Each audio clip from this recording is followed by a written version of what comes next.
السلام علیکم، میں ڈاکٹر سید افضل نقوی دعا کلینک پورے والا سے۔ خارش مطلب سکیبیز جو آج کل ہر گھر میں تقریباً موجود ہے، آج سکیبیز کے بارے میں بات ہوگی، اس کی علامات کے بارے میں بات ہوگی اور میڈیسن کے بارے میں بات ہوگی، اور احتیاطیں کیا احتیاطیں کر کے بچا جا سکتا ہے، اس پہ آج بات ہوگی۔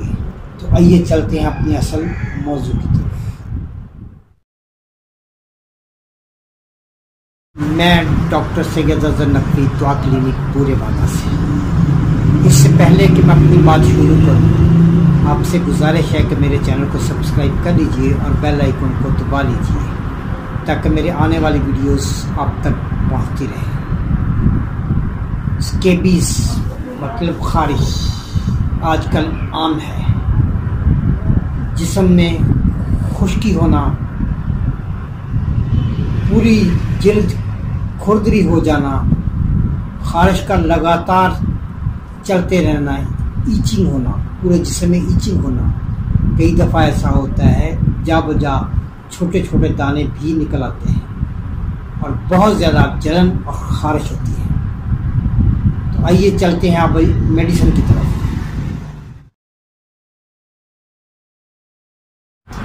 سلفر خارش کے لیے شہرۂ آفاق میڈیسن ہے۔ سلفر 30 میں اور ساتھ میں آرسینک ایلن، جلن ہوتی ہو، رات کو خارش کھجلی زیادہ ہوتی ہے اس کے لیے، اور دونوں کو ساتھ ہائیڈروکوٹائل سب کو 30 میں مکس کر کے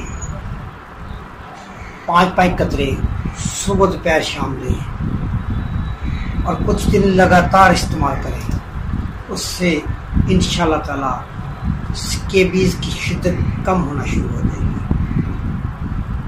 دوائیوں کو استعمال کیجئے، ان سے فائدہ اٹھائیے، کوئی سائیڈ افیکٹ نہیں۔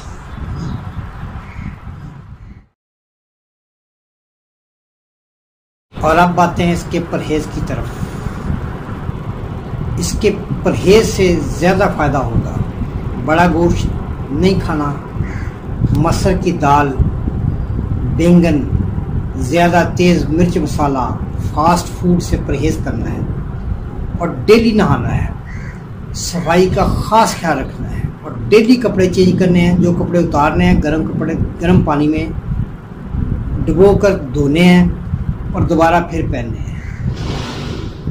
پرہیز سے زیادہ نجات ہوگی، پرہیز بہت ضروری ہے۔ مجھے امید ہے کہ آپ کو میری ویڈیو پسند آئے گی، خود بھی دیکھیے، اپنے دوستوں کے ساتھ شیئر بھی کیجیے، اپنے گروپس میں شیئر بھی کیجیے۔ مجھے اجازت دیں، اللہ آپ کا حامی و ناصر۔